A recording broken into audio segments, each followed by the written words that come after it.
Okay, everyone, let's make a start. Good afternoon, welcome back. Most of you are here, a few people are going to trickle in. I must say I'm really pleased with your attendance through the whole course. It's been brilliant, so well done for persevering. Today we are on our last lecture, so woohoo! Well done. This is it. You are so nearly there. Today we're going to look at psychological disorders and therapy. Now this I am very biased on, it is my favourite of the lectures because I've been working in the clinical field now for over 20 years. So this is something I am really passionate about and hopefully some of that will rub off on you guys as well.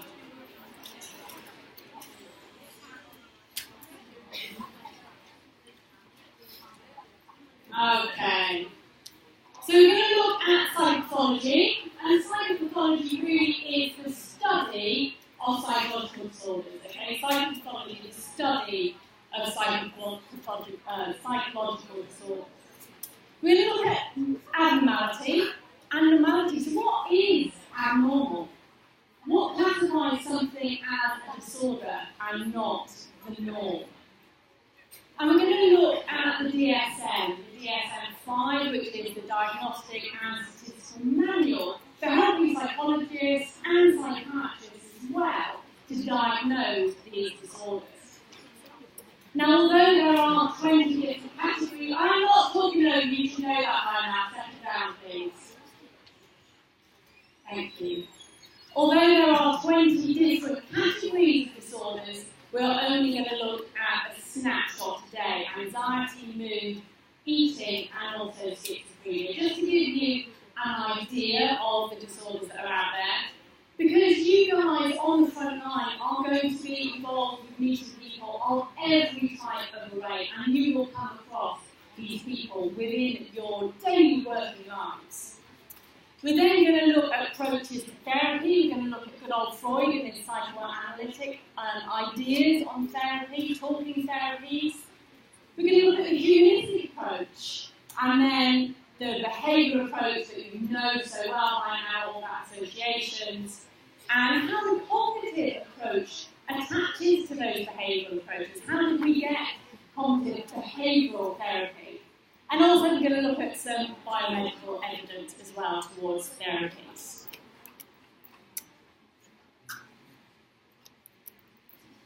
So how many of you yourselves, how many people do you know that have been touched by someone who has a psychological disorder?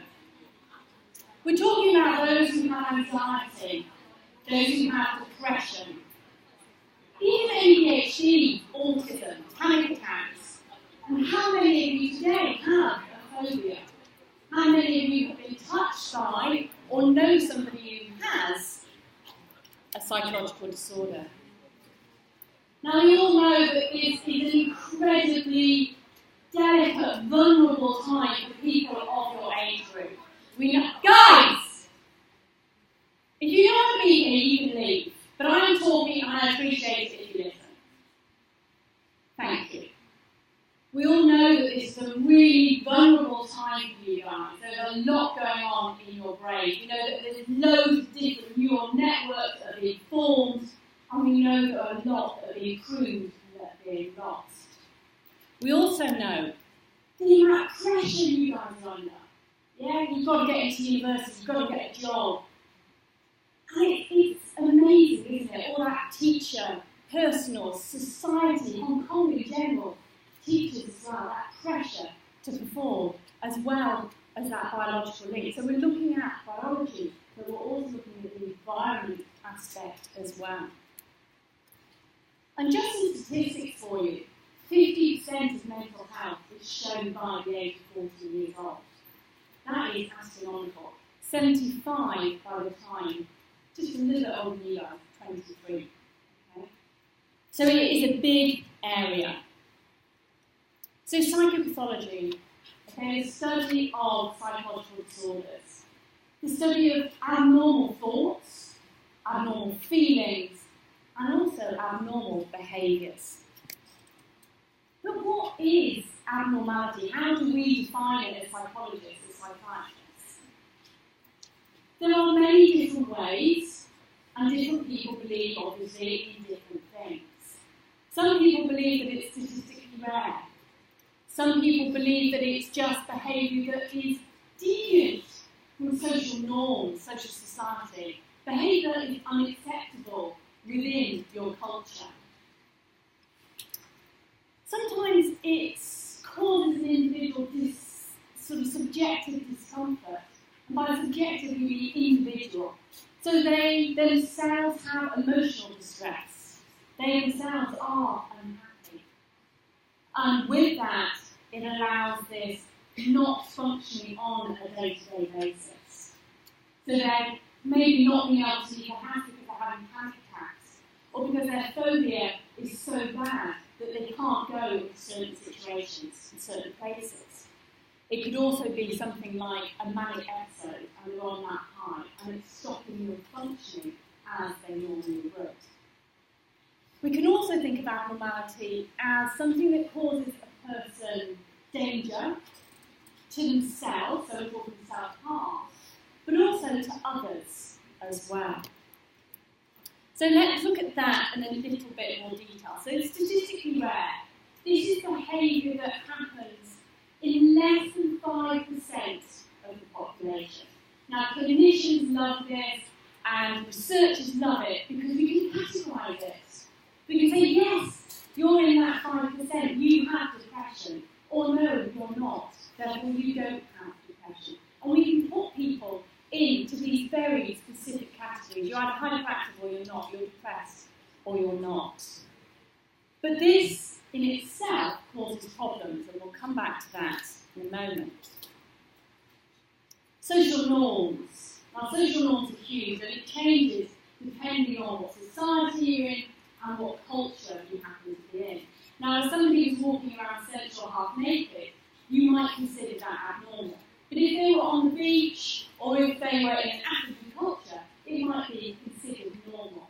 So you have to take in consideration where this behaviour is occurring. And one example that we always give is homosexuality.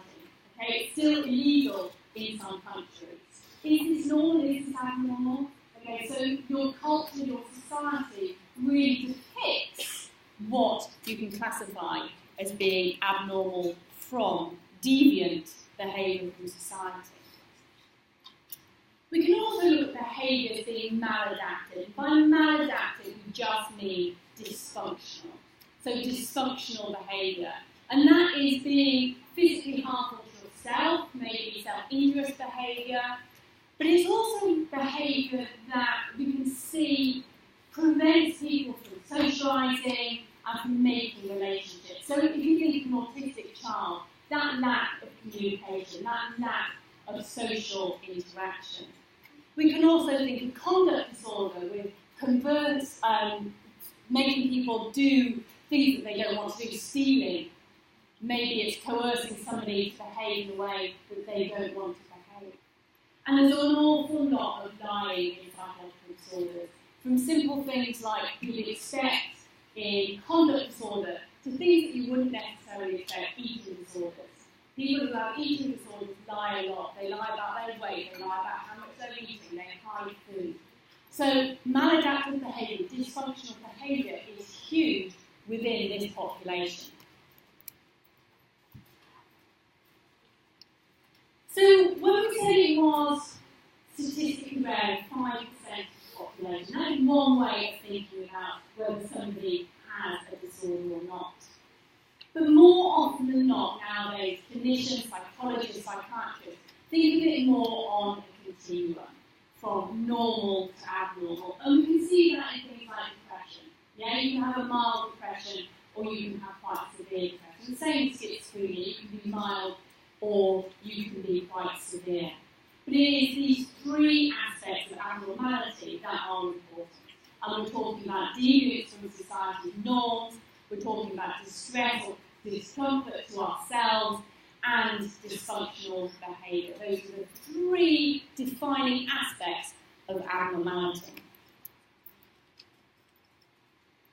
And the way in which we of these disorders is in what we call the DSM. We are now on the 5th version of the Diagnostic and Statistical Manual. This was renewed in 2013, and there were quite a lot of changes within this manual. It just allows all health professionals, psychologists, psychiatrists, to understand and determine who is suffering from which mental illness, which disorder. Now, there are now 20 different categories, and these include things like eating disorders, mood disorders, anxiety disorders.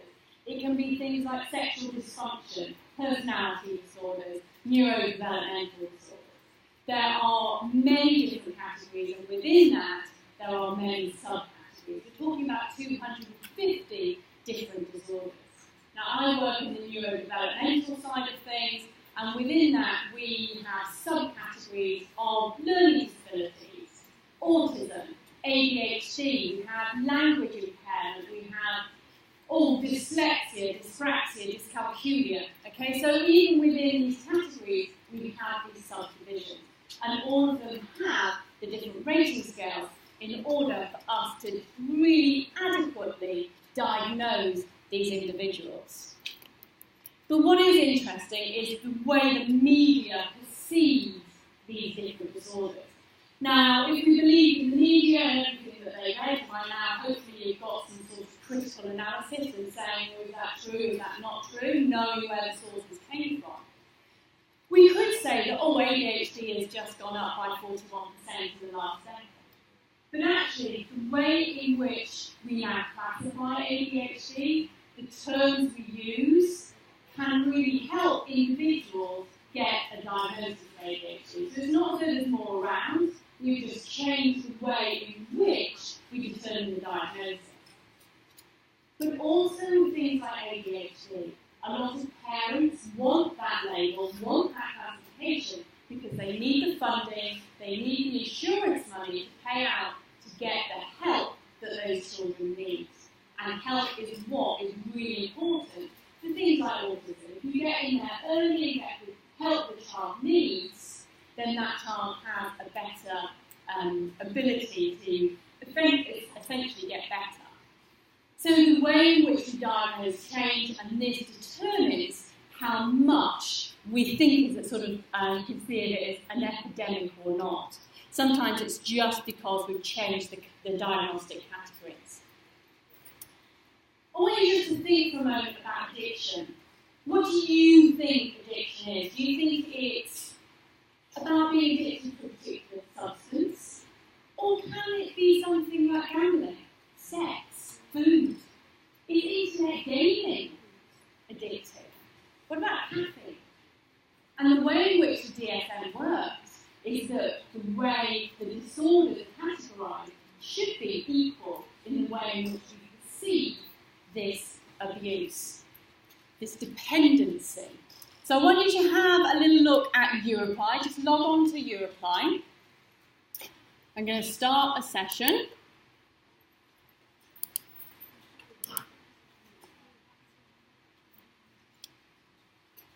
And I'm going to go through two different questions.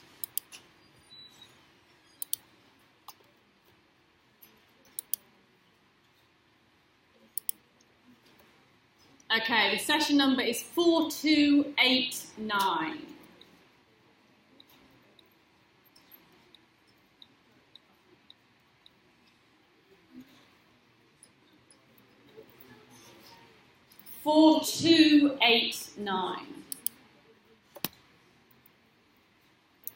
So the first question, do you consider gambling addiction to be a disorder?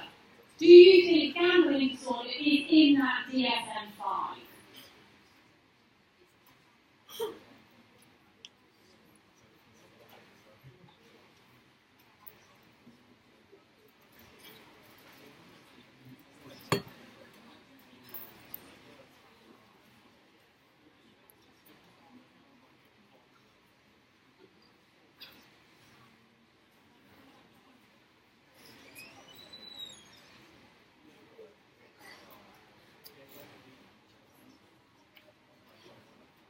Okay, the first question, do you consider gambling addiction to be a disorder? Is gambling addiction in the DSM? DSM-5?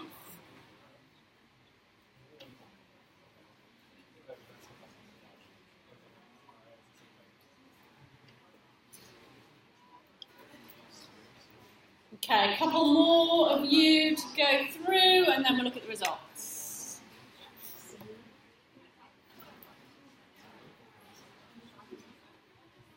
Okay, let's give you 10 seconds.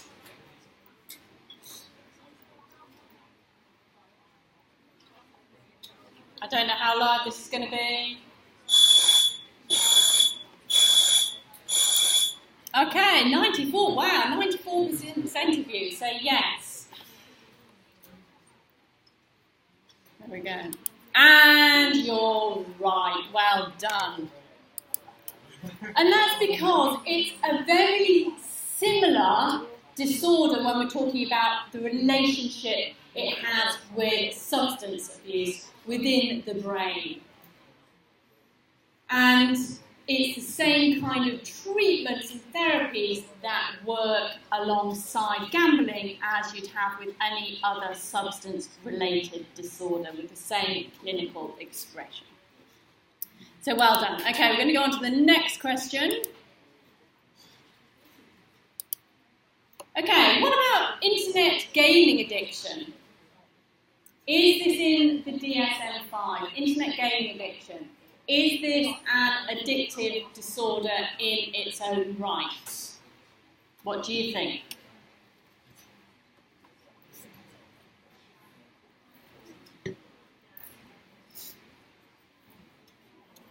Is internet gaming addiction in the DSM-5? What do you think? Is this an addictive disorder?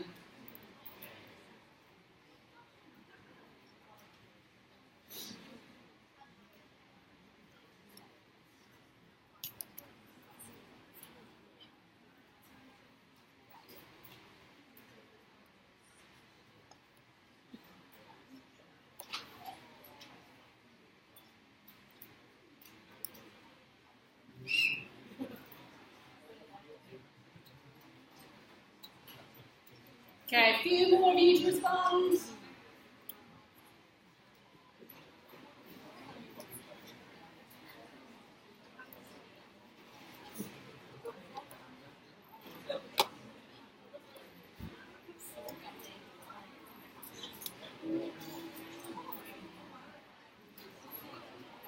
Okay, I'm going to give you 10 more seconds.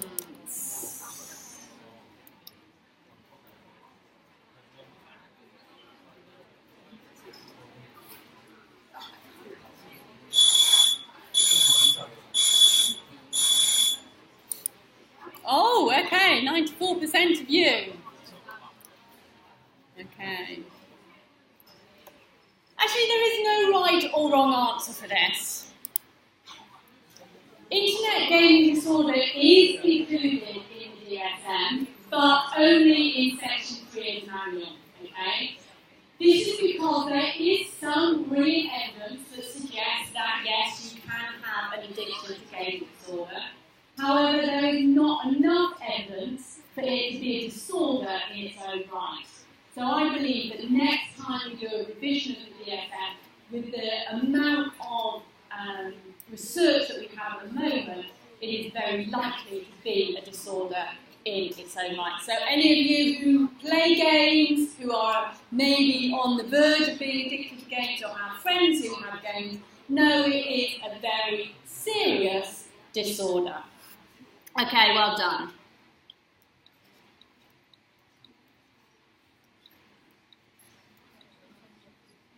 Okay, let's go to anxiety disorders, the first of our disorders.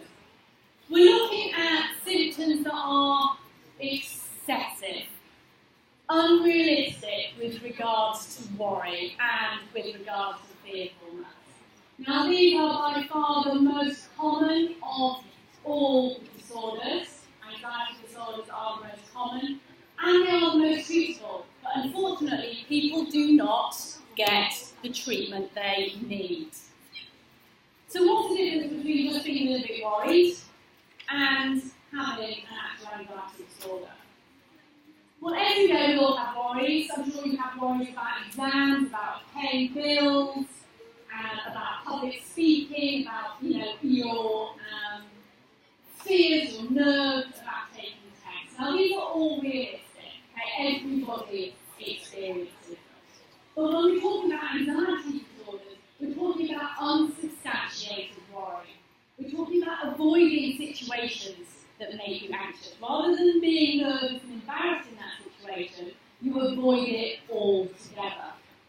It's about having panic attacks when other people don't. They might get nervous, they might get sweaty before doing a public talk, a speaking talk, but they would have a panic attack. Okay, so it's something that is unsubstantiated and irrational. So how many of you, think about it, how many of you actually have a phobia? Okay? How many of you have a phobia? And this just means a morbid fear of something. It comes from the Greek, actually. The top three would be public speaking, fear of death, and fear of spiders. How many of you want to swap places with me? How many of you mind doing public speaking to 200, 300 people? A lot of people don't. Okay? Fear of death, fear of spiders are the top three. And then it goes down to fear of thunder and lightning. Now you can split phobias into three different categories. These are specific phobias, social phobias, and agoraphobia. So what do we mean by these? Specific phobias here, you can see, my beautiful pink, is fear of spiders, fear of flying, fear of water heights, and contact with specific illnesses. Okay, so specific phobias are very specific in their presentation. Typical onset is very young. Typical onset of a specific phobia is about 7 years old, and in most cases, 90% of the things that they're fearing, that they've got a phobia about, is insignificant. Okay? So 90% of what is being feared is insignificant. Now, social phobias are all to do with being watched by other people, being in public situations, and things that might lead you to be embarrassed. Typical age of onset is a little bit later, we're talking about 13 years of age, and this is where you get to that maturity and you'll start having a little bit more social interaction within society. So being in a large group, some people are really worried about that. I've got an awful lot of friends who won't eat in front of other people. Yeah, they've got a phobia about eating in front of other people. Using public toilets is a big one, and talking on the telephone. And that's my particular phobia. I will not talk on the telephone, won't tie me. If I need to make a reservation for a haircut or a restaurant, I will not have to do it if I have to actually speak to people, because I don't like using the phone. Irrational, I know, a phobia it is. And it does create physical symptoms. Anxiety, that worry, that panic attack, that sense of your heart starts beating, the dry mouth, and the twitchy muscles. The last type of phobia is this agoraphobia. The diagnostic criteria for this is actually 2 or more of the following situations. A lot of people think agoraphobia is just fear of large spaces, being outside. But actually you've got to have 2 of the following situations: using public transport, being open spaces, or being in closed spaces as well. It can also be waiting in a line, or being in a crowd, or being out in the homeless. So you've got to have 2 or more of those situations in order to be diagnosed as agoraphobic. And again, the typical onset is slightly older, about your age, about 20 years of age. Now, phobias have 3 components: this behavioural characteristic, this association, this avoidance. If you don't like spiders, you've got arachnophobia, you will avoid spiders altogether because of that fear, that anxiety, and that panic. But there's also cognitive characteristics as well of phobias. That selective attention, that fixation on that thing, not being able to go in a lift, not being able to go in an escalator, you're fixated on it. But also that irrational belief, we know it's not actually going to harm you. In 90% of cases, that fear is totally irrational. We know that there are far more car accidents than there are plane accidents, but a lot of more people are worried about going on an aeroplane than they are going in a car. So there's 3 different components to phobias.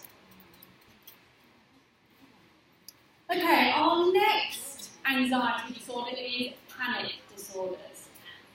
Now these are quite frequent in individuals. They can be overwhelming and totally disabling to them. There are physical as well as emotional symptoms, and these can range from feeling like you're actually physically having a heart attack to those chest pains, that feeling dizzy, the faint, the sweatiness. So as well as psychological, it does have physical symptoms too. It does affect women more than it affects men, and there's also this comorbidity, this link with depression as well. If you have panic disorders and panic attacks, you are likely to also be depressed as well. We're also talking about things like general anxiety disorder, and this is a feeling of dread, a feeling of impending doom, this total worry, and it is all-encompassing. It can be about health, money, school, family, work, are the usual ones that people have this anxiety about. But with this generalised anxiety disorders, the symptoms will persist for 6 months or more. Let's watch the video. So, here's my friend. He worries about things. Hold on, if we have some sound, it would be useful.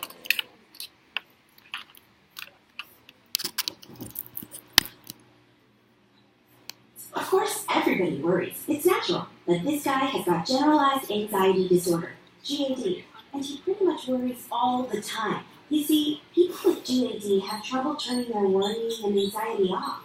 There's a sense of impending doom that terrible things will happen, even when there is little evidence that anything will actually turn out bad.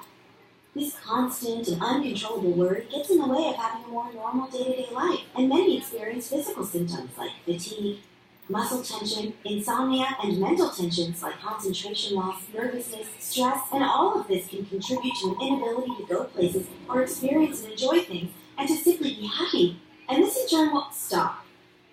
There is help out there. There are methods to approaching and gaining control over your negative thoughts. You can look into support groups, cognitive behavioral therapy, and possibly even medication. Talk to your health professional for more information. Most of all, know that you are not the only one that has this. It is more common than you think, and that things can be done to help you cope.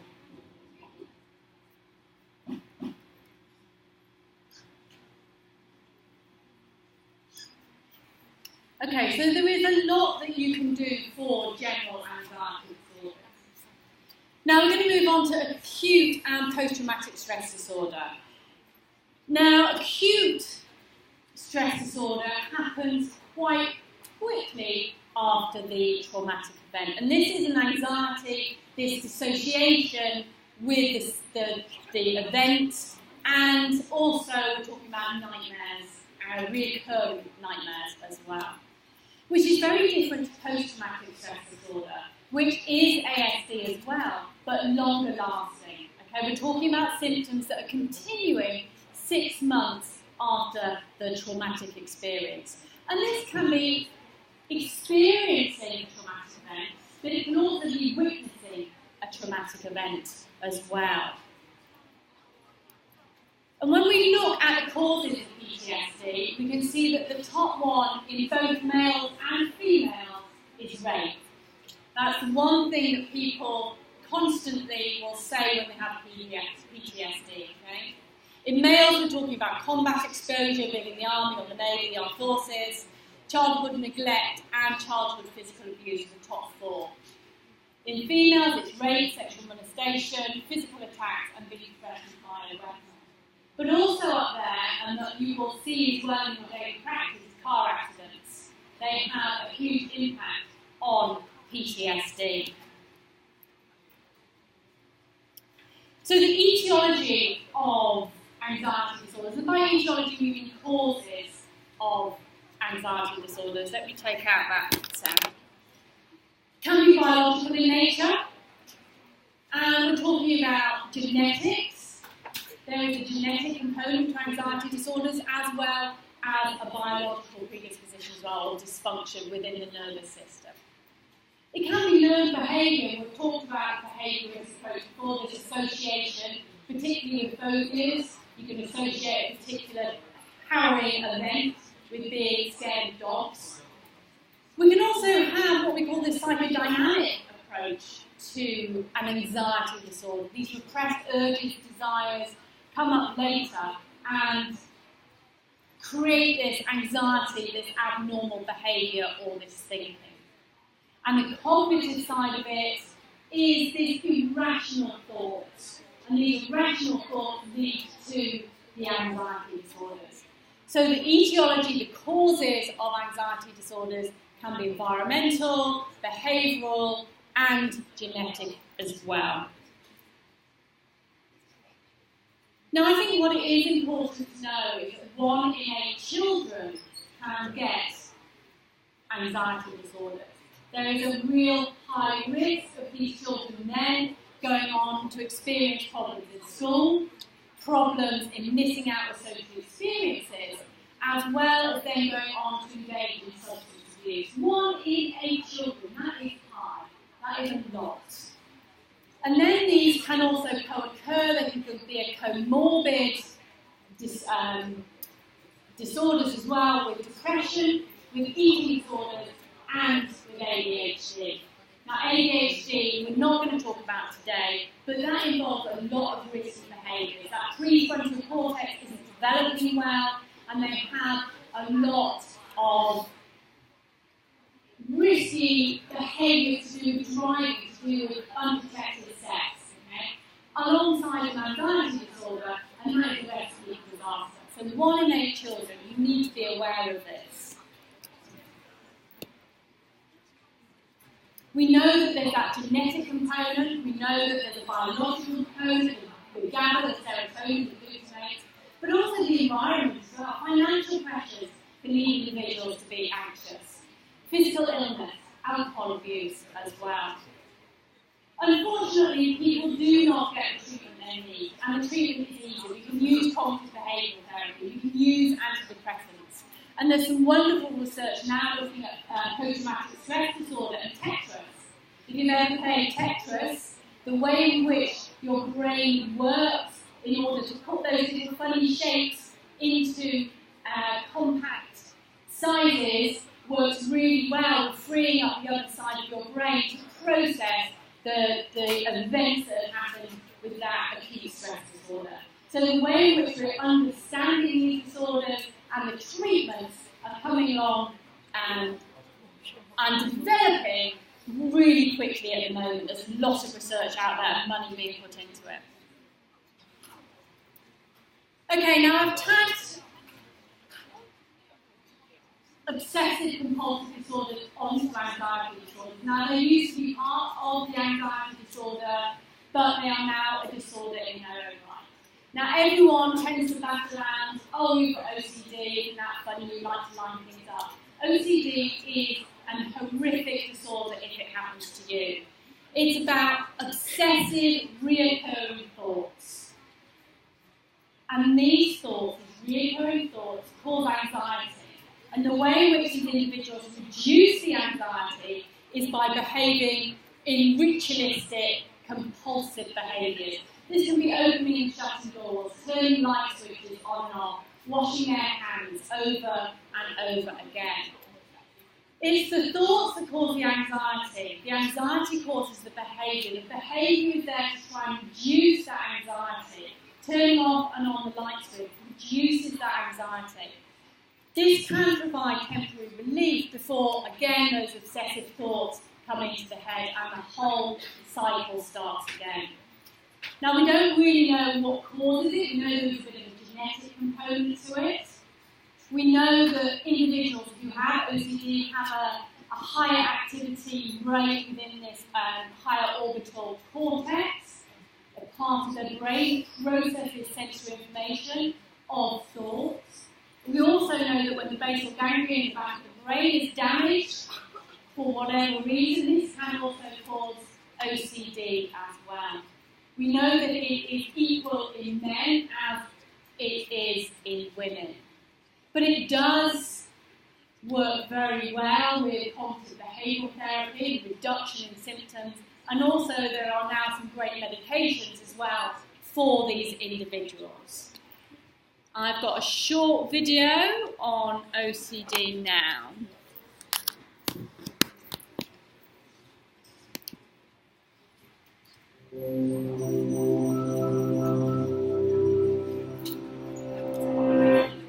There's a common misconception that if you like to meticulously organize your things, keep your hands clean, or plan out your weekends to the last detail, you might have OCD.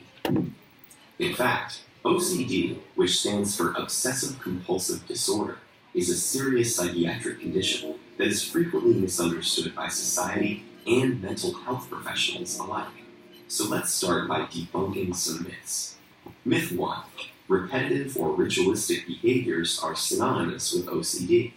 As its name suggests, obsessive-compulsive disorder has two aspects: the intrusive thoughts, images, or impulses known as obsessions, and the behavioral compulsions people engage in to relieve the anxiety the obsessions cause. The kinds of actions that people often associate with OCD, like excessive hand-washing or checking things repeatedly, may be examples of obsessive or compulsive tendencies that many of us exhibit from time to time. But the actual disorder is far more rare and can be quite debilitating. People affected have little or no control over their obsessive thoughts and compulsive behaviors, which tend to be time-consuming and interfere with work, school, or social life to the point of causing significant distress. This set of diagnostic criteria is what separates people suffering from OCD from those who may just be a bit more meticulous or hygiene-obsessed than usual. Myth 2. The main symptom of OCD is excessive hand-washing. Although hand-washing is the most common image of OCD in popular culture, obsessions and compulsions can take many different forms. Obsessions can manifest as fears of contamination and illness, worries about harming others, or preoccupations with numbers, patterns, morality, or sexual identity. And compulsions can range from excessive cleaning or double-checking to the fastidious arrangement of objects, or walking in predetermined patterns. Myth 3. Individuals with OCD don't understand that they are acting irrationally. Many individuals with OCD actually understand the relationship between their obsessions and compulsions quite well. Being unable to avoid these thoughts and actions, despite being aware of their irrationality, is part of the reason why OCD is so distressing. OCD sufferers report feeling crazy for experiencing anxiety based on irrational thoughts and finding it difficult to control their responses. So what exactly causes OCD? The frustrating answer is, we don't really know. However, we have some important clues. OCD is considered a neurobiological disorder. In other words, research suggests that OCD sufferers' brains are actually hardwired to behave in a certain fashion. Research has implicated 3 regions of the brain, variously involved in social behavior and complex cognitive planning, voluntary movement, and emotional and motivational responses. The other piece of the puzzle is that OCD is associated with low levels of serotonin, a neurotransmitter that communicates between brain structures and helps regulate vital processes such as mood, aggression, impulse control, sleep, appetite, body temperature, and pain. But are serotonin and activity in these brain regions the sources of OCD, or symptoms of an unknown underlying cause of the disorder? We probably won't know until we have a much more intimate understanding of the brain. The good news is, there are effective treatments for OCD, including medications which increase serotonin in the brain by limiting its reabsorption by brain cells, behavioral therapy that gradually desensitizes patients to their anxieties, and in some cases, electroconvulsive therapy or surgery when OCD doesn't respond to other forms of treatment. Knowing that your own brain is lying to you while not being able to resist its commands can be agonizing. But with knowledge and understanding comes the power to seek help, and future research into the brain may finally provide the answers we're looking for. Okay, so OCD, an absolutely debilitating anxiety disorder, but treatable. Okay, time for a break. Well done, you're doing really well. You've done the first part. You've got 2 more parts to go. Take 5 minutes.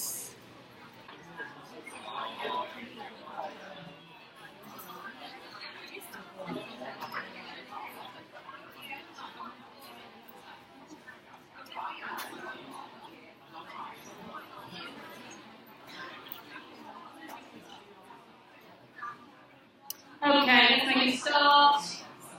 Quicker we get going, quicker you guys can go home. So we're going to now talk about mood disorders. Now, we all can be moody from time to time. We can all be really excited or we can all be really grumpy. But these are normal emotions, okay? Mood disorders are real disturbances in our emotions, ranging from extreme sadness to extreme elation. And predominantly we're talking about depressive disorders and also bipolar disorder. So if we look at depressive disorders, it is the most common of the mood disorders, and it can happen far more likely in women than it does in men, up to 3 times more likely to affect women than is men. Sorry girls, we are more moody.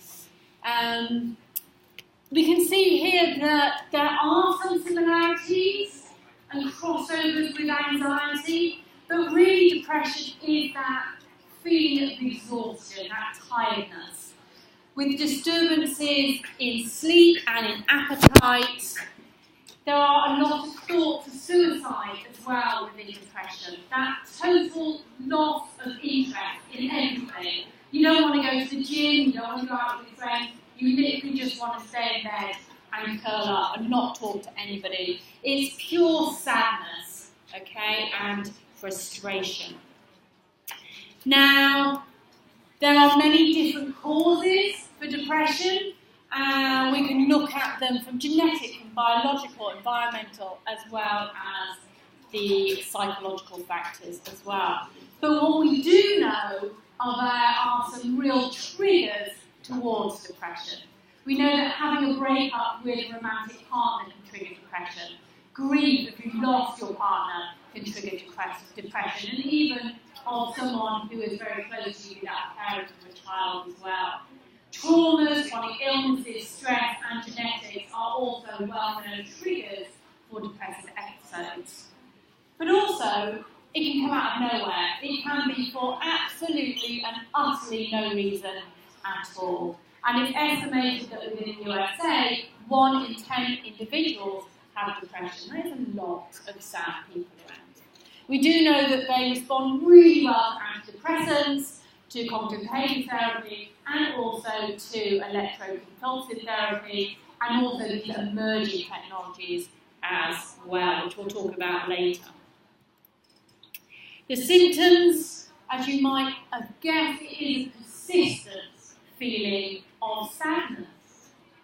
That real persistent feeling of loneliness, of suicidal thoughts. It can also have quite physical aspects as well, so aches and pains, as well as just being that real inability to get out of bed and in that dark, dark place. It can also involve overeating or undereating as well and have an eating disorder attached to it. Whereas bipolar disorder is far more severe.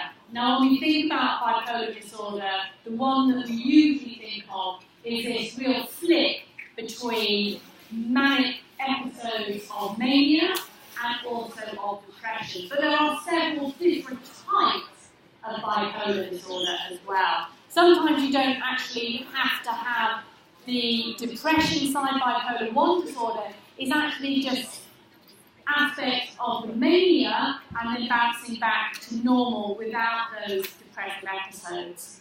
There are very different ideas of the, I think there's 5 to 7 different types of bipolar disorder. But the mania is that elevated level of mood, that very fast speech, that hyperactivity, the no need for sleep. People can go on spending sprees and max out their credit cards in a matter of hours or days and just go and spend on this entire high. They can go dancing and clubbing, they can go cleaning, whatever it is all-encompassing. And then you get this depressive state, and you can feel suicidal. You have absolutely no energy, total and utter fatigue. And it is these different mood swings that can be triggered by stress, they can be triggered by sleep deprivation, and that is a big one with bipolar disorder, as well as recreational drugs as well. Now, I've got a video here of a doctor talking about bipolar disorder. Bipolar disorder is a mental illness that around 6 million Americans suffer from it. Well, I'll tell you, it's really hard to know the numbers because sometimes people don't seek help. Bipolar depression, manic depression, these are terms that are all meaning the same thing. The manic part of it, think of that as the highest of highs in your life. You feel great, you may be more reckless though. The depressed part of it is sort of the lowest of the lows. I want to try and simplify this for you because I find this really fascinating. Here are the frontal lobes of the brain, and deep in here is an area of the brain called the amygdala. Think of the frontal lobes of the brain as your judgment area of the brain, but also your brakes. The area of the brain that tells you to slow down, to stop, think a little before you do something. Think of the amygdala as the emotional center of the brain. So someone who is manic typically has no brakes, frontal lobes are not really active, and the amygdala is red hot, super active. Things that you think you immediately do, it may lead to wild bursts of creativity with unlimited energy. That's oftentimes what manic phase is. Depression, think about it as exactly the opposite. The frontal lobes are now turned all the way up. That means everything is just stopped. Nothing's getting out. The amygdala turned down. It means you have just no emotion. So you're apathetic, you don't want to get out of the house, you simply don't want to do anything. That's what's happening in the brain of someone who has manic depression. The episodes can last hours, they can last days, they can last weeks. People can go through cycles over a time. So within a year, you could have 4 cycles from mania to depression and so forth. Typically, people really start to develop symptoms in their late teens and early 20s. About half of people are diagnosed before the age of 25. Many people can get good treatment for bipolar depression, but I think it's fair to say that it's not easy. First of all, it can be challenging to get the diagnosis. Second of all, it can be challenging to trial medication, see if they're working. But the key is ultimately finding medication that's more of a mood stabilizer. You don't want to give someone an antidepressant who could possibly go into a manic phase. That could just worsen the mania. It's more about giving mood stabilizations to cut down on the intensity of the mania and depression.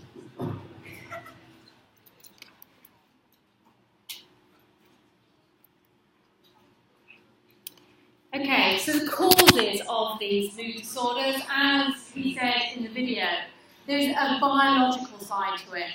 The variation in the different neurotransmitters, particularly we're talking about serotonin, and we're talking about dopamine and reward and the pleasure functioning within people who have bipolar disorder just are not functioning properly and working properly. There is also a genetic component, a hereditary component as well. We know that life events play a particular important aspect with people who have bipolar disorder, and predominantly different types of drug abuse, recreational drug abuse, can trigger very profound episodes. We know that there's also a behavioural link. We can call this what we determine in psychology as learned helplessness, that incapable of accomplishing anything, that feeling you've got no control over your environment at all. And again, there's that cognitive component as well, that illogical thinking leading to depression and the distorted thinking as well. Okay, so we're going to talk about 2 more disorders. We're going to talk about eating disorder and we're then going to talk about schizophrenia. Now, eating disorders are one of my favourite disorders, if you can call them that, because they are not well talked about. They are serious medical problems. They are not fads at all whatsoever.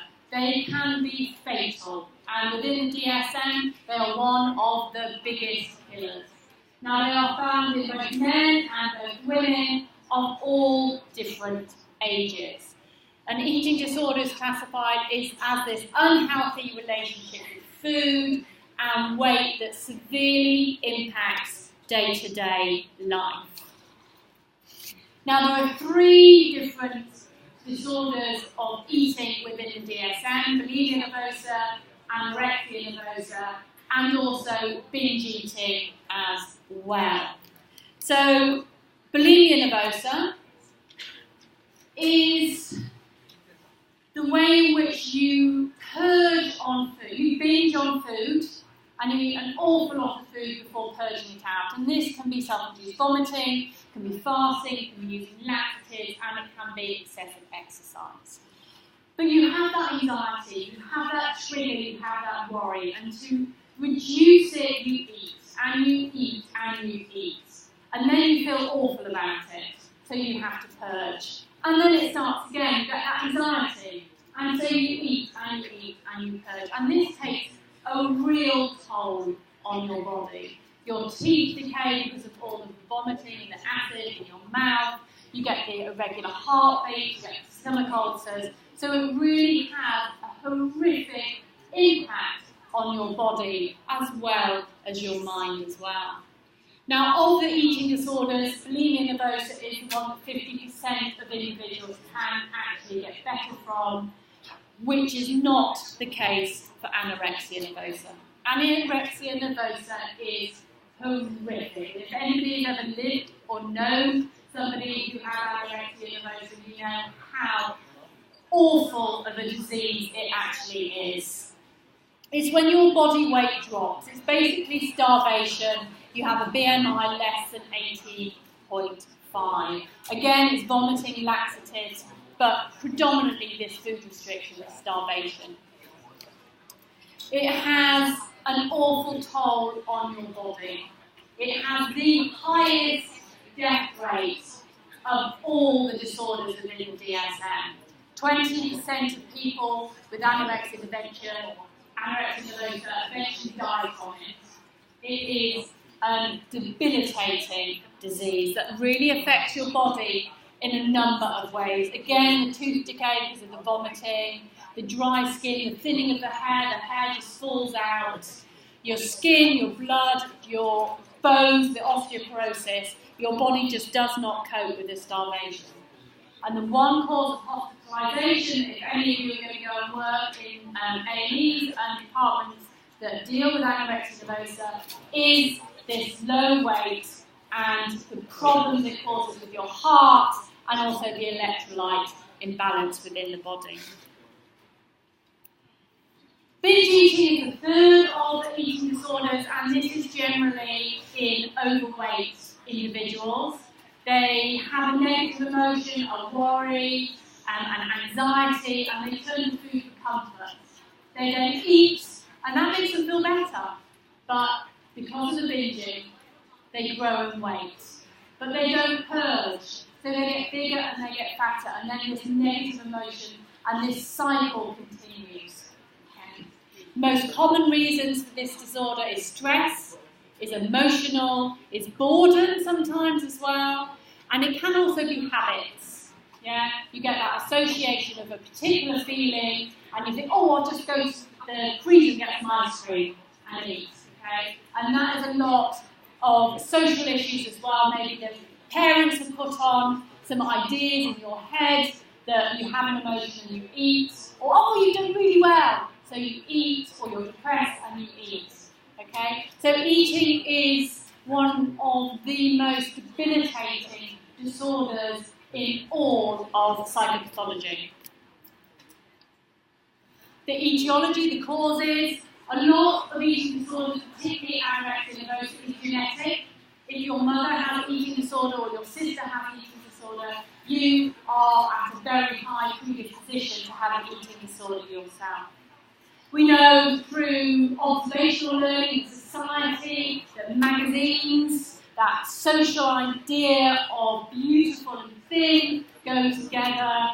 We also know there's a lot of pressure in society, and different cultures believe that thin is beautiful. We know also that the cognitive side of eating disorders, particularly with anorexia nervosa, is the controlling side of things. You might not, hey, enough. Thank you. We know that you may not be able to control what else is going around you, your environment, but the one thing that you can control and you can focus on is how much you eat. So there's a lot of control that goes on the cognitive side of causes of eating disorders.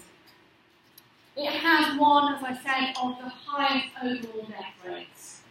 It has the largest suicide rate in all psychological disorders, 3 times higher than any schizophrenia, depression, and alcoholics as well. Anorexia nervosa is incredibly difficult to recover from. You always have to deal with eating. You can't just give up alcohol, you always need to eat. And it is that behaviour that makes it so difficult, as opposed to bulimia nervosa, where 50% of individuals still can recover from and go on to have a healthy, normal relationship with food. This I'm going to just show on here is a short video on eating disorders.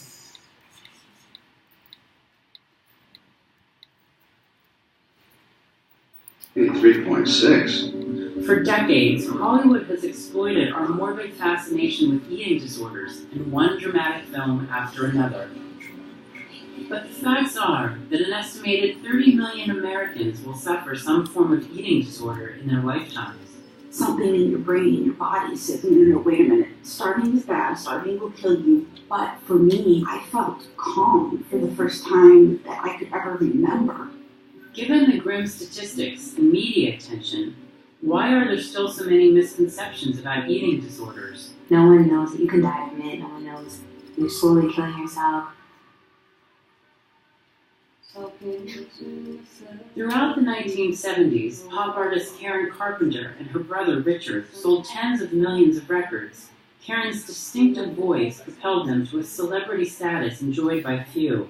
It's one of those instant radio kind of voices. You hear it, and in 2 seconds of it, you immediately recognize who it is. And hers was an unmistakable voice. But behind that voice, Karen Carpenter battled a serious illness and was literally starving herself to death. On the outside, we didn't see that for a number of years. It was around 1975 that people really started to take notice of her weight loss, and to the point of being emaciated. Oh, and Richard, that's the first we've heard from you in 3 years. It's the first time you've sung together live now in 5 years. Why? Where have you been? What's been happening? Well, we decided to take a small vacation, take some time off. A small? The interview where Sue Lawley asks her, were you suffering from the Slimmer's disease, is what she called it, anorexia nervosa. There were rumours that you were suffering from the Slimmer's disease. The look of terror on Karen's face is very telling. No, I was just pooped. But you did get out. You went down to about 6 stone in weight, I think, didn't you? She didn't want to admit it. I have no idea what 6 stone weight is. She lied and became very defensive. I think about 84 pounds. No. No. The family was trying to deal with it on an outside sort of way. All she needed to do was eat, in their opinion, and everything would be fine. In a desperate attempt to lose weight, Carpenter took multiple medications, including laxatives and a syrup called Ipecac, which induced vomiting. By 1982, she weighed only 77 pounds and had to be admitted to the hospital. They were able to put 30 pounds on her, but that was from an intravenous feeding, basically. But the damage had been done. A big shock in the music world tonight entered the family and friends of Karen Carpenter. The pop singing star died today of cardiac arrest. She was just 32 years old. Carpenter quickly became the poster girl for an entire disorder, launching stereotypes that persist today. Mother, how can anybody be too thin? Women are supposed to be thin now. Be sensible about it. I am being sensible. When you look at movies about eating disorders, typically it's movies about anorexia, and the protagonist is young, white, and emaciated. There's typically some sort of family dysfunction that's seen as the cause of the eating disorder. And so, you get this narrow view of what eating disorders are. Carrie Arnold developed anorexia as a teenager and has written extensively about it. She says we also hear very little about men who suffer and make up about a third of those who develop eating disorders. It's less common for men to come forward and say to their doctor, I think I have a problem with food, because it's seen as, quote unquote, a woman's thing. And so, it's hard to know whether it's an issue of it being actually less frequent among males or whether it's just not recognized. And men are not the only ones whose disorders go unrecognized. We don't get talked about enough, and it's not just African Americans. There's Hispanic, there are Asian Americans struggling with eating disorders. At the age of 13, Ayanna Bates says her anxiety became so great that she stopped eating. Sarbanes was used to hurt myself, and it was also used for control. So I'm like, wow, I did this for 2 days. Let me see if I can do 2 more days. It was like an exciting feeling, because I felt like at the time that was the only thing I was good at. So it gave me a sense of empowerment. But she soon learned that the complexity of eating disorders and the lack of understanding that they afflict minorities have made it harder for patients to get diagnosed. One African American story I found was she was struggling with binge eating disorder, and the doctor says, "Oh no, that's not a binge eating disorder. That's not an eating disorder. You're just overweight and you're just overeating because you're fat." And she was refused treatment because of that. Dr. Evelyn Attia, a leading researcher in the field, says that while some treatment for eating disorders has advanced, myths continue, often leading to devastating consequences. Anorexia nervosa, bulimia nervosa, binge eating disorder. All of those conditions are not equally associated with high rates of death. Anorexia nervosa is, with certainty, and the significant percentage of the deaths associated with these disorders are due to suicide. So that connection is an important one. It's a frightening one. In fact, the suicide rate for people suffering from eating disorders is one of the highest among mental illnesses. People don't know that it could be a way to slowly kill yourself. That's why I was using my eating disorder. I hope that I starved myself long enough that I wouldn't wake up the next morning. There's been increasing understanding over the last several decades that this is a serious psychiatric illness. This is a brain-based disorder. And still, research funding for eating disorders remains far lower than other serious mental illnesses. I think some of it is that eating disorders are still largely seen as a choice. And so, why would you need to research something that someone can just eat and get over it? In a society long obsessed with thinness, and where you can find online communities that cheer on anorexic weight loss, Carrie Arnold says it's no wonder the public isn't getting the message about eating disorders. I was really pale, my skin was kind of grayish yellow, my hair was falling out, my clothes were falling off. And yet, at the same time, I get questions of people asking me, how did you do it? Like, they were asking me for diet tips, even as, my heart was giving out. And so there's just a lot of misunderstanding.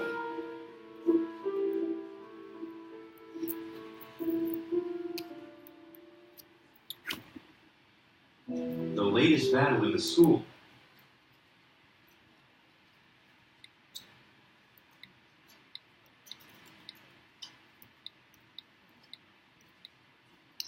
Okay, so I know that it was quite long on eating disorders, but hopefully, and in your line of work as well, it gives you the idea that these are serious, okay, and they lead to a lot of deaths within the mental health issues. Okay, the last one we're going to go through today is schizophrenia. If anybody has schizophrenia or has come across schizophrenic individuals, it is a really bizarre disorder. Okay, the disordered thinking, disordered behaviour, this inability to separate reality from fantasy is incredible. we can look at symptoms in the fact that they can be positive and negative, and not positive in a brilliant way or negative in a bad way, but positive in the way that they add something to their disorder, and negative in the way that they take something away. So positive symptoms are things like hallucinations. Okay, these can be auditory, they can hear voices. Okay, they can have delusions, they can believe things are real when quite obviously they are not. There are lots of different behaviour types, and this disordered speech is incredibly fast, rambling speech. So positive symptoms are symptoms that are just more. Negative symptoms are the withdrawal, the loss of a symptom. Okay? So we're talking about evolution, which is that lack of motivation, or the allogia, which is the lack of speech, the slowing down of speech. And this leads to this flattened effect and this depression, this neurocognitive deficits. So when we look at schizophrenia, we can look at symptoms being positive, that are added to, that are just more, and then we can look at these symptoms that are negative, which are just sort of taking away and being not as motivated. Another video for you, hold on.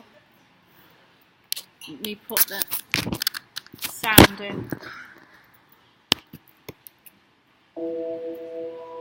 This is a man living with schizophrenia and his symptoms. I'm diagnosed with schizophrenia.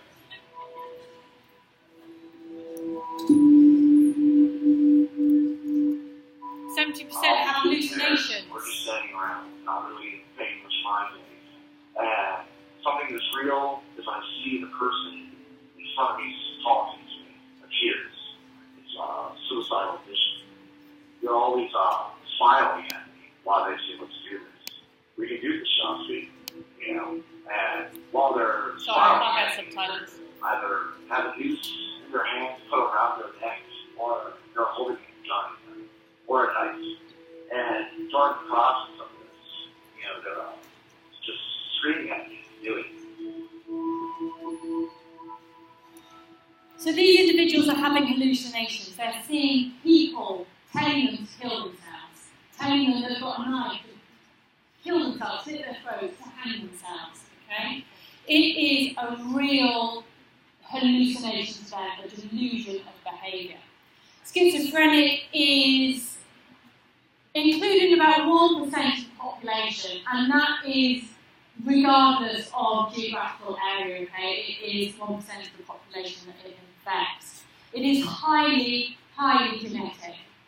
If you have an identical twin, 50% likely, if you have schizophrenia, that your twin will have schizophrenia as well.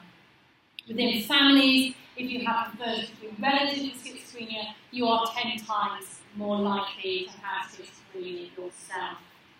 Now, what we do know is that it can be genetic, as we've said, but we don't know exactly what genes are involved with schizophrenia. We know that it can be several genes or the mutation of genes, and that is exactly the same with autism, which is why it's on this continuum of mild to moderate, why different individuals have different symptoms, because the different genes and the different mutations affect different types of the behaviour. Now, the environmental side of things for schizophrenia is things that happen in vitro, okay? So whilst you're pregnant, if mothers have influenza, rubella, or problems with certain different viruses, this can lead to individuals having schizophrenia when they're older. Problems during birth as well, lack of oxygen at birth. We can also look at the social adversity, the brain injuries as well, and those, unfortunately, ending in use cannabis, yes, they can lead to schizophrenic episodes as well, so don't do it. We also know that the neurotransmitter involved with schizophrenia, the predominant one, is dopamine, that lack of reward, and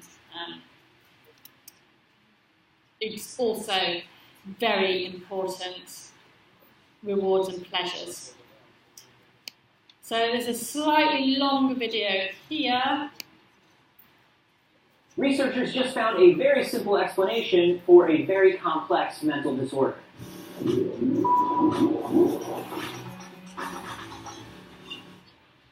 Anthony here for D News. A research team at the University of Nottingham have found that schizophrenia and other psychotic symptoms could be caused by a single faulty switch in the brain. So schizophrenia is one of the most common serious mental issues out there. About 1 in every 100 people has it. They have auditory hallucinations, they have paranoid delusions, they have trouble speaking and thinking clearly. People usually start exhibiting symptoms of it in their late teens or their early 20s, and right now treatment involves constantly changing antipsychotic medications and dosages, ongoing therapy, and a lot of careful monitoring by the people close to them. And most people do not make a full recovery. For a lot of them, it is a very complicated, lifelong struggle. So finding this switch could lead to much simpler and effective treatments. Throughout our day, we are constantly switching back and forth between our inner private world and the outside world. For example, we're concentrating or we're daydreaming, and then we suddenly have to pay attention to somebody talking to us. That switching happens between a part of our brain called the insula, which controls things like our sense of self and our emotions, and our frontal cortex, which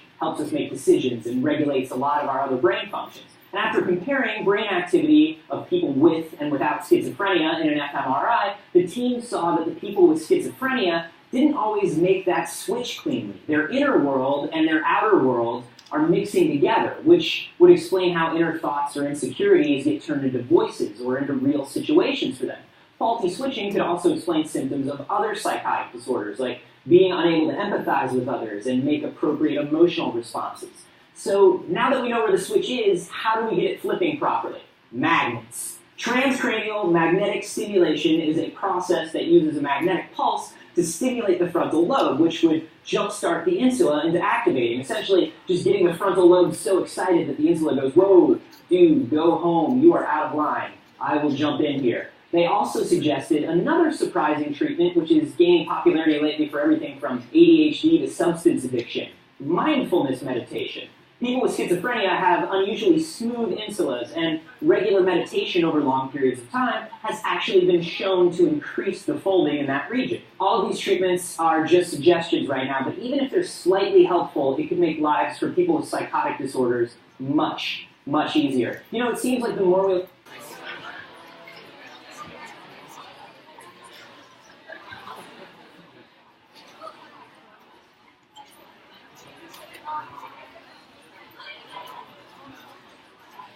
Okay, let's do the last little section of this lecture and then you can go home. We're going to talk about therapy. Therapy is a treatment to make people feel better. And the two that we're going to look at today is the psychotherapy, which is the umbrella term for talking therapies, which is based on people's problems and the way in which the therapist will give insight, action, and goals. Now, we have talking therapies, but we also have expressive psychotherapies. And the course I'm teaching for one of the masters here in guidance and counselling is all about expressive psychotherapies.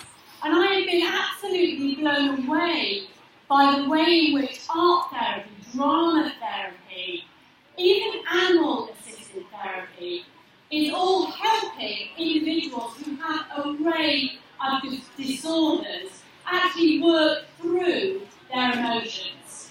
So be open-minded when it comes to different types of therapy. Art therapy is amazing, okay, and works for an awful lot of different disorders. So does drama therapy, as well as hypnotherapy and music therapy as well. There's a lot of anecdotal evidence to suggest that these work incredibly well. So you will see patients, okay? So what will work for them will depend on how open-minded they are to different types of therapy. We're also going to talk very quickly about the biomedical therapies as well. We're going to talk about drugs, we're going to talk about surgery, and electric shock therapy, as well as some emerging therapies. Now let's start off with Freud, shall we, and psychoanalysis. Now, he was really into understanding people's dreams. Now this is a little bit out there, a little bit bonkers, I will admit. But some people really believe in it.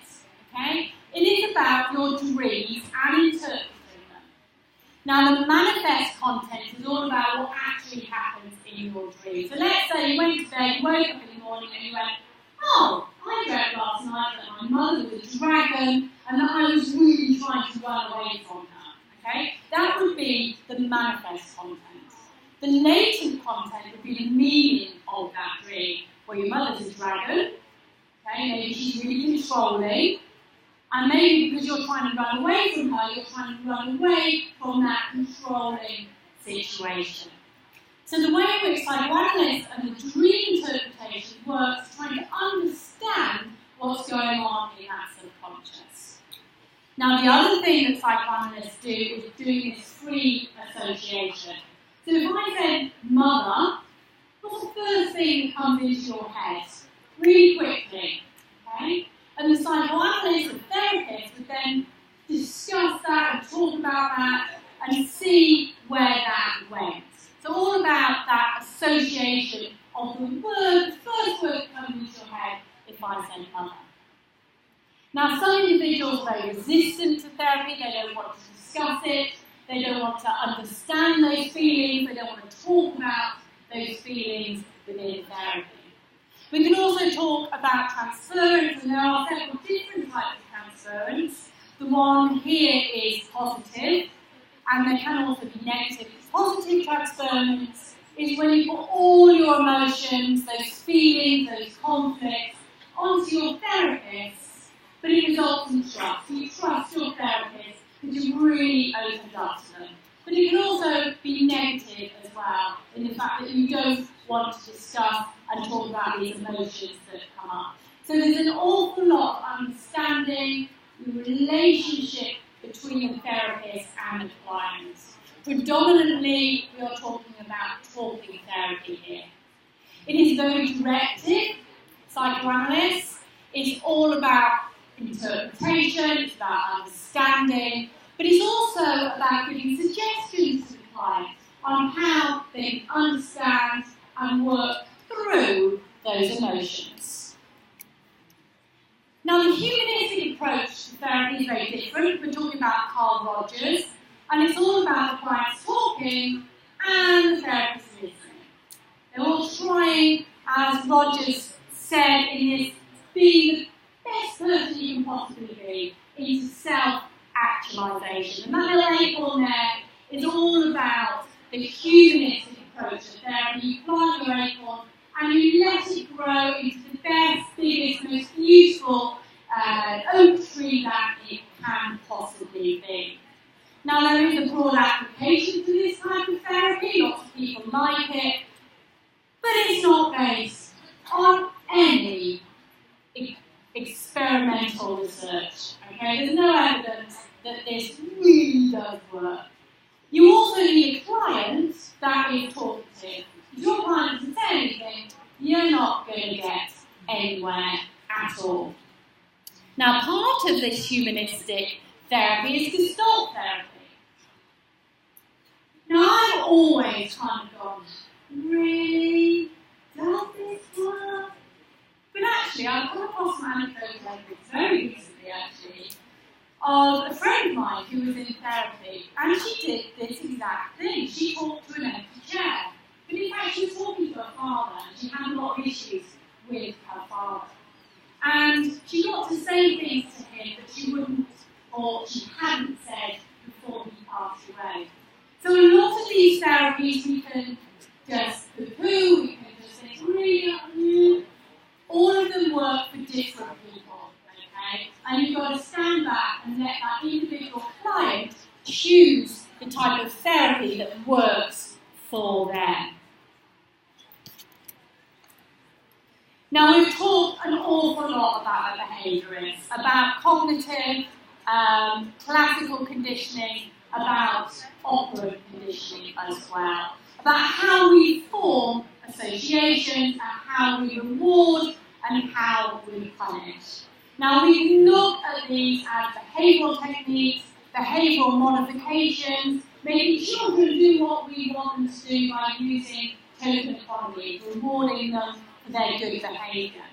But we can also use it for applied behavioural analysis for individuals who have autism.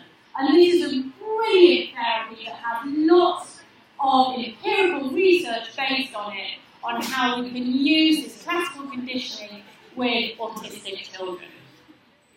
If we look at the different types of classical conditioning, we can see that there are different individual types of therapy. The predominant one is systematic desensitization, and this does have a cognitive element to it as well, and is used a lot within CBT.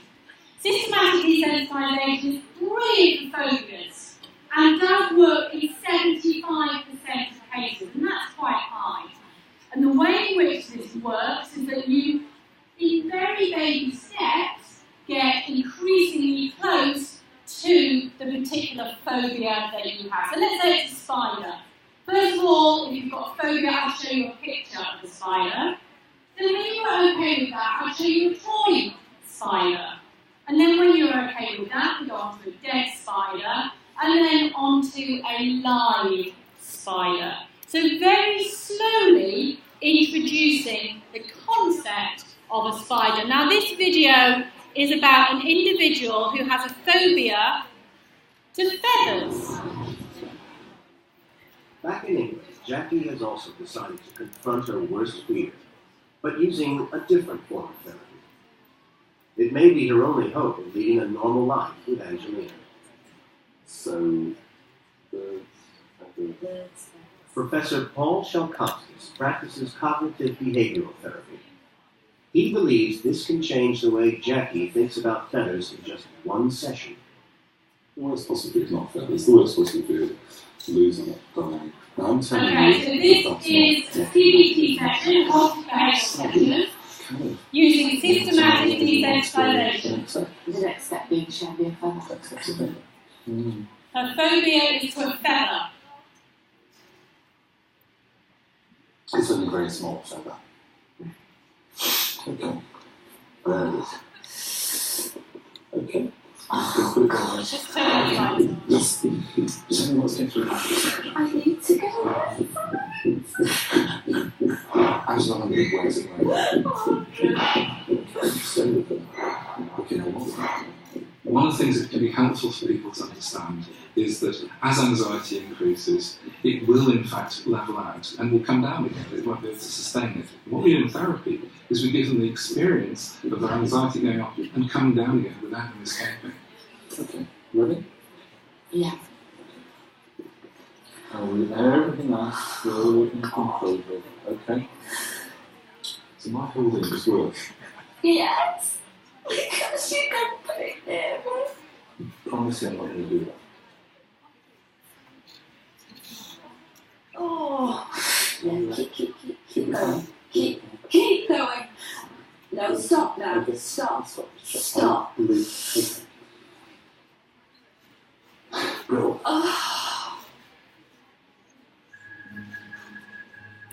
Jackie's therapy activates the links in her brain between feathers and danger. Usually she'd run away, but now she's forced to sit tight. Her brain starts to make new connections as she learns that her worst fears don't materialize. Romantic feather, which I'm going to take down.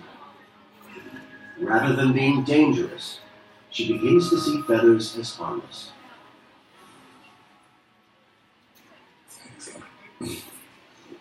Okay.